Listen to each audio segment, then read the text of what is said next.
Hello and welcome to New Filmmakers Los Angeles in partnership with Movie Maker magazine. My name is Danny DeLillo. We're here at the South Park Center and I'm delighted to welcome Alessandra and Ryan with their fantastic, extraordinary documentary, Janice Ian, Breaking Silence. Let's take a look at the clip. And the winner is at 17, Janice Ian. When I started out, I wanted to be really famous. So naive.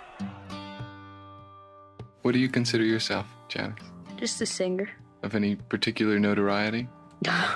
Infamously, yes. If you welcome, please, Janice Ian. Janice standing there with just an acoustic guitar. It was just mesmerizing. This little woman wrote giant works of art. Very strong, emphatic social commentary. This is perhaps one of the most censored, I think, of all records. What I was doing was right. It had the power to make people stand up, and that's why it scared them. You have this young girl taking on interracial relationships. The record company was afraid of it. Radio stations were afraid of playing it. All the odds were stacked against her. Bernstein said, let's have her on the show we're doing about pop music. Listen hard to society's chart. That was an embrace of God. It just took off, and then she took off. I learned the truth at 17. How do you react to the music business? You have to sacrifice a certain part of yourself for a time. She was not able to cope with daily reality. For those of us who knew the pain. I had no money. I had nowhere to live. Of Valentines that never came. In those years, it was not cool to be out of the closet. In those whose names were never called. We were writing every day, and of course, we fell in love.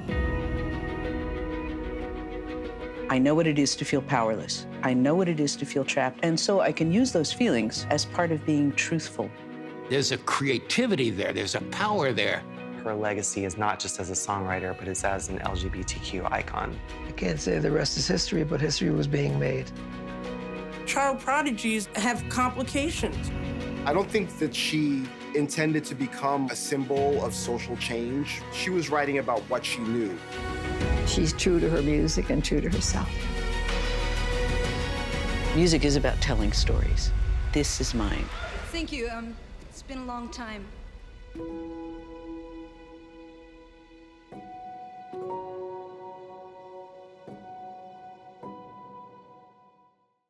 Firstly, thank you both for being here. It is a real honor and a pleasure to have the family of this extraordinary documentary. We're so grateful to have it at New Filmmakers LA, and it's a privilege. So thank you both very much. Thank you for having us though, Danny. Oh, no, seriously, it's a real pleasure. And Ryan, it's been an amazing long journey from when you were part of the film festival. And it's so great to see you here as a film editor for an incredible documentary with Vada Barkar's film, who's been such a light to the reason the film festival is so successful today. So really special. It's the reason why we're here. Yeah, absolutely. Yeah. Absolutely. And greatly represented you did last night, with the film being with us. This is an extraordinary documentary. I mean, Alessandra, where did it start for you?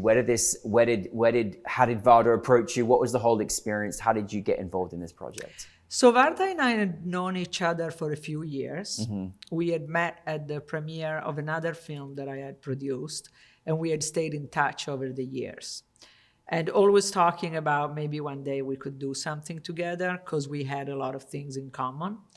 And one day, just out of the blue, during the pandemic, she called me and she said, I'm kind of thinking about this project. I don't know yet how we can finance it, but I'd like to kind of see if you might be interested. It's a music documentary.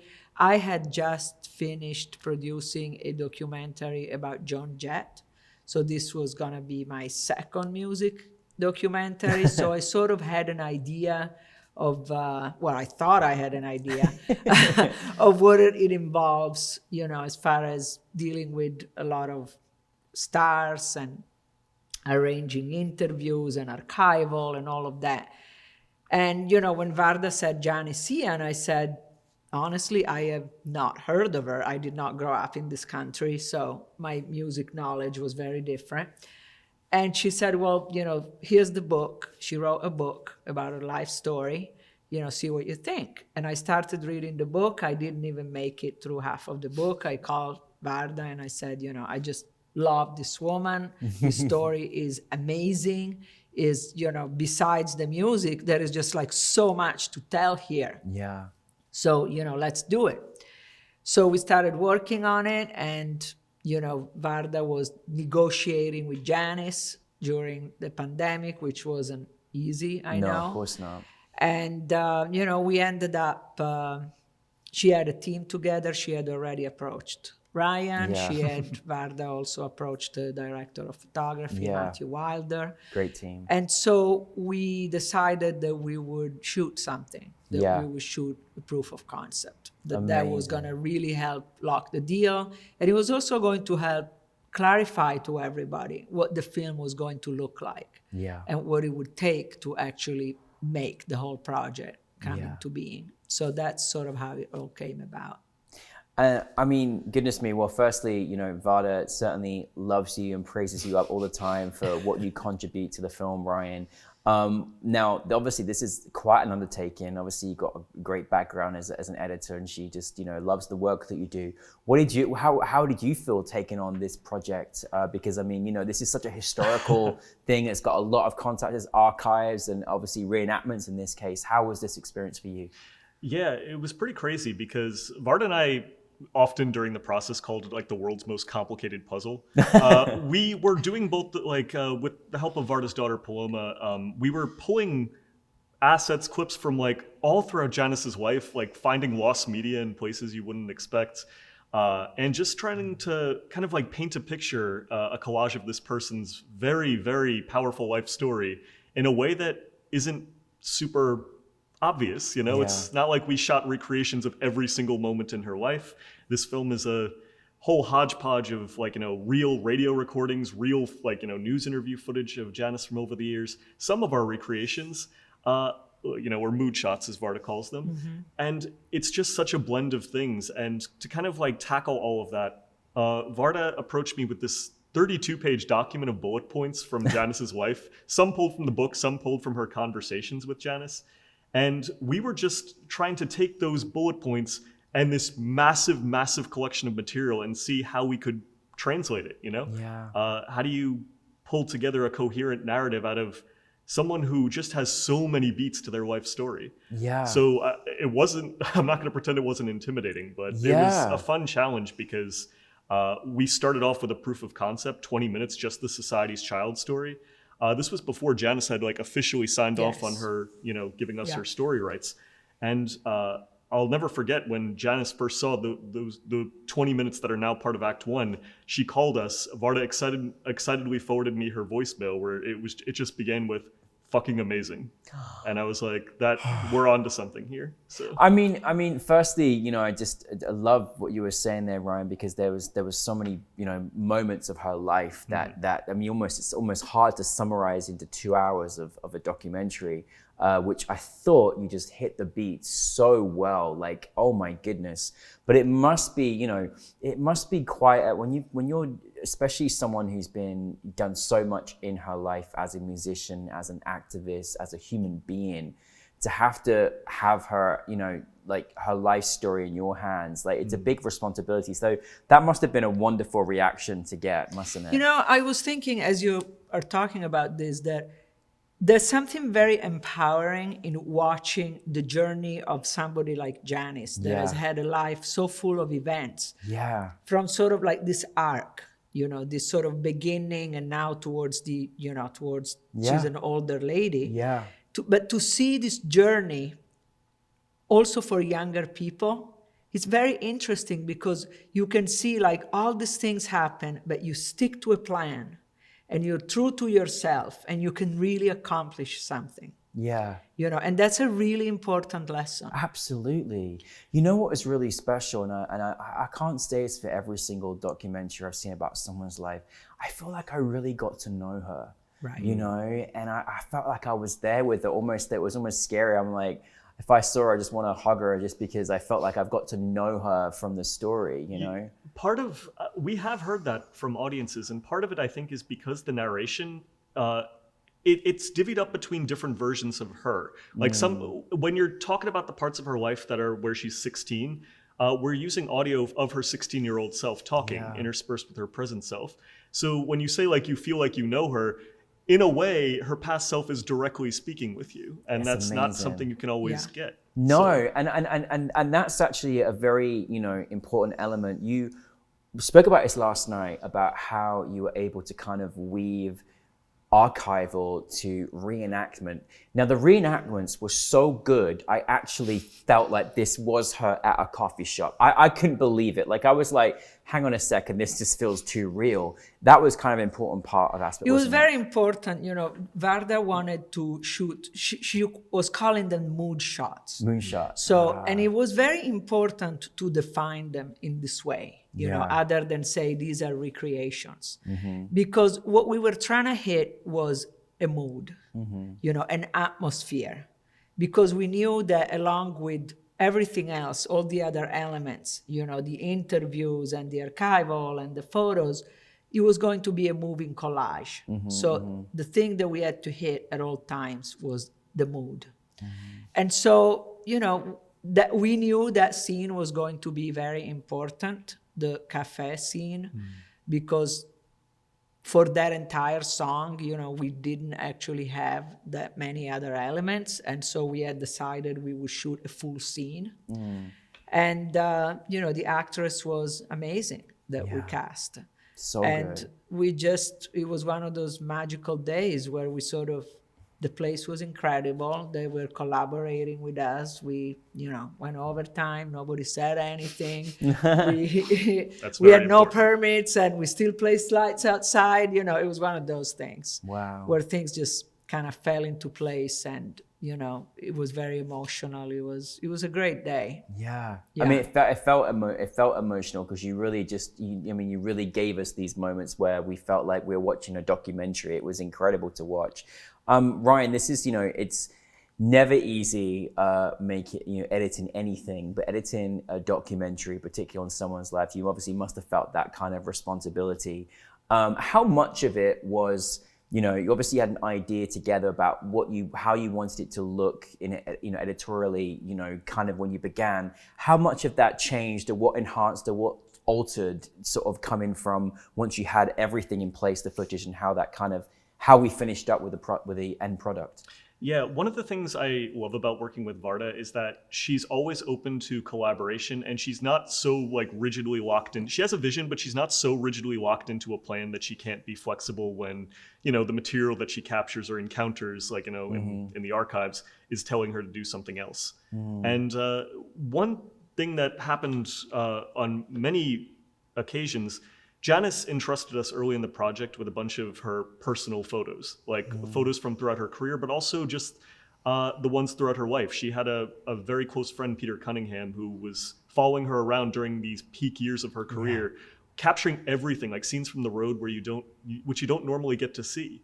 And through these photos, it became clear that some of the smaller bullet points in like the story outline she had given me needed to be bigger. Because a moment with a childhood friend of hers, for instance, who she was very close to, we see in these photos this closeness, this absolute trust, and just kind of, it became clear that this was one of those instances on tour where, despite a lot of things going wrong, Janice felt happy.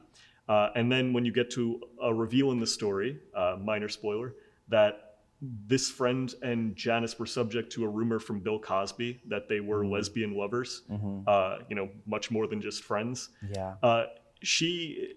This whole relationship, their friendship took a huge hit. Janice was called out by her manager for, like, you know, potentially sending the wrong message at a time when it was very dangerous to do that. So we took those photos, and what was, again, a very small point in the story just became something that towards, you know, in Act 1 becomes a major reason why her entire career and personal life takes a turn. It becomes one of those pivotal points in the film. And that happened a lot. So I mean, just let the material speak to you.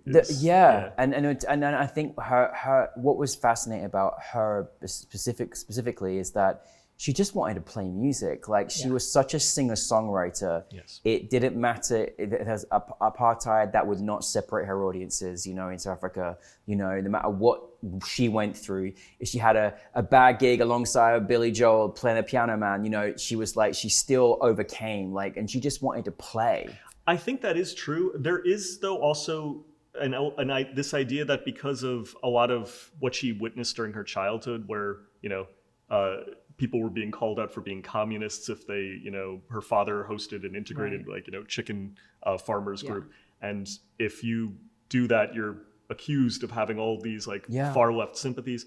She did have this natural instinct, I think, to do what she believed was right, even when it was very, very challenging and potentially calamitous. Yeah, and absolutely. When you mentioned South Africa, apartheid, her decision to play there, yes, she wanted to play music, but she also just intuitively knew that was necessary. Because this was during this big cultural boycott when all of these A-list musicians were refusing to play there because they didn't want to get on, you know, the wrong side of pop culture. And she did that throughout history. I mean, the 80s standing up for, you know, against, you know, for gay people during the 80s when no one else did. And, you know, as you said, Ryan, she stood up for the right thing.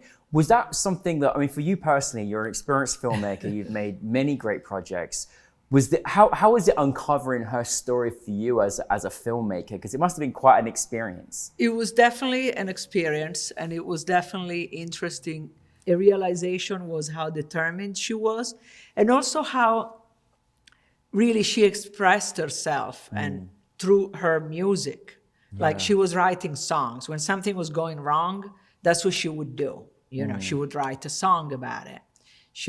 Everything went back to a song and back to like, this is how I express myself and this is how I'm going to communicate it to other people, which is really what an artist does. But it's very difficult to kind of stick with it when things go wrong. Yeah. And you spoke about this last night when we were speaking about this, because I think, you know, knowing us two, we got to discover Janice sort of at a different, you know, not throughout her career, but almost at a later part.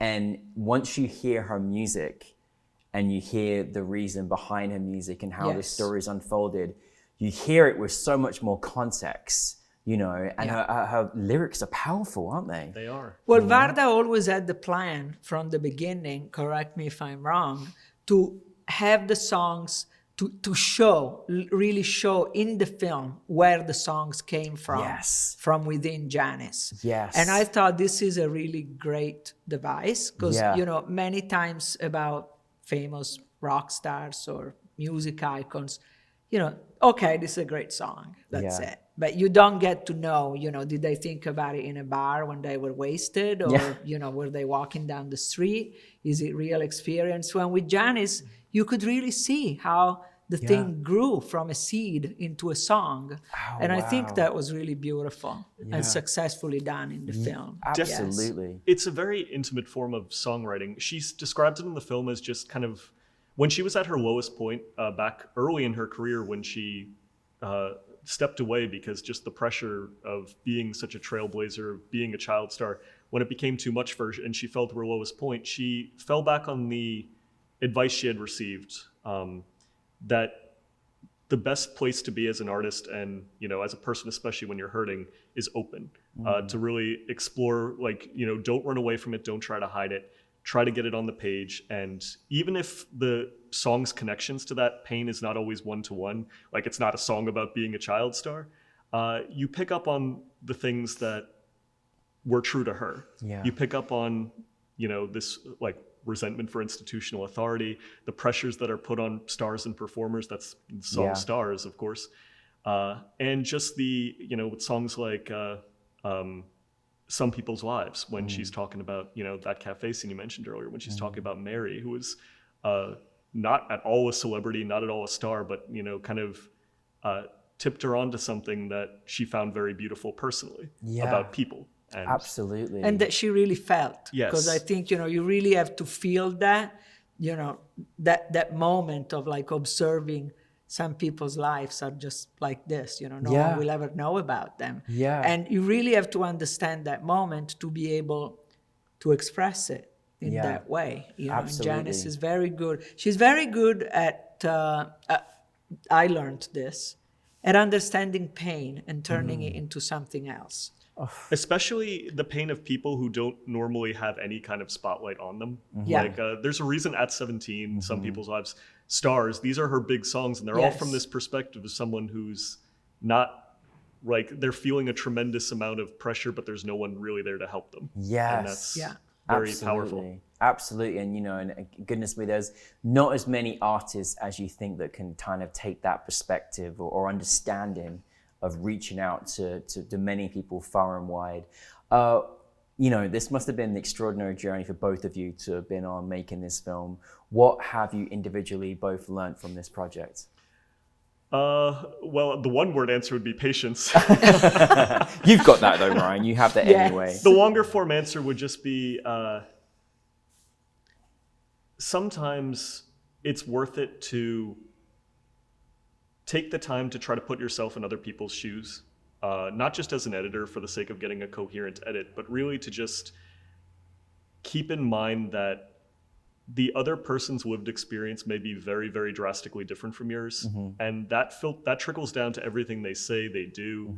But at the end of the day, they are most probably acting in a way that feels authentic to them. Yeah. And even if you don't automatically connect with that, it's worth making the effort to try. Great learning experience there. I love that. Thank you, Ryan. And how about for you, Alessandra? I think that personally what I learned is that I always hope to work with people sort of like Varda is very negotiable. I never felt like we had moments where she would want to do something and it's like impossible. You know, it's always a negotiation of what is possible. You know, this production had many challenges from many different standpoints, you know, logistic challenges, money challenges, of course, being a documentary, you know, even though we were extremely fortunate to be able to make this film. Yeah. But, you know, it's great to be able to work with someone that understands production very well, you know, doesn't make it difficult. Yeah. And I think this is very reflected in the work. Yeah. Because it makes everybody be on the same page. Yeah. And it makes for an environment where the most important thing is the work. And it's making the work be as perfect as it can be. You know, under any circumstances, you know, everybody knows we're doing the very best we can.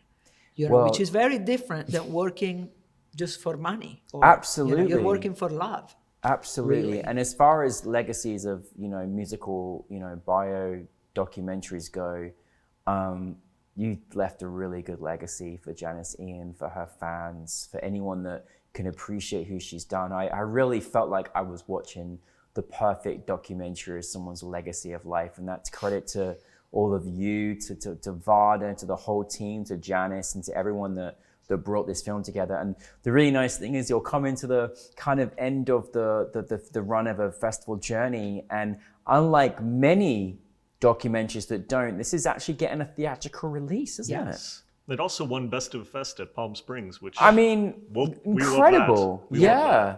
And it will be on American Masters. I mean, which is really sealing up the legacy of Janice. Yeah. You know? I mean, literally, how far can you go? I mean, that's credit to you and for what you've built. And just finally, I'm sure she's seen it. What has it been like sharing this film with her? Oh, I think, you know, she loves it. She loves being on the road with the film now. Yeah. And I think the part she loves the most is the fact that it's an opportunity to connect with her fans directly. Yeah, like absolutely. in person. Yeah. And she's really, really into that. Yeah. I mean, we were at a screening in San Francisco and she met a child, literally, he was like 9 years old or something, a really young fan that like whose parents loved Janice Ian and he loved Janice Ian, and he came to the screening and he got to meet her. And it was like such a big moment. But it was just really great for her to, you know, I think that's the best thing for her, to be on the road with something to show, particularly now that she's not singing anymore, to have a way of connecting directly with the fans.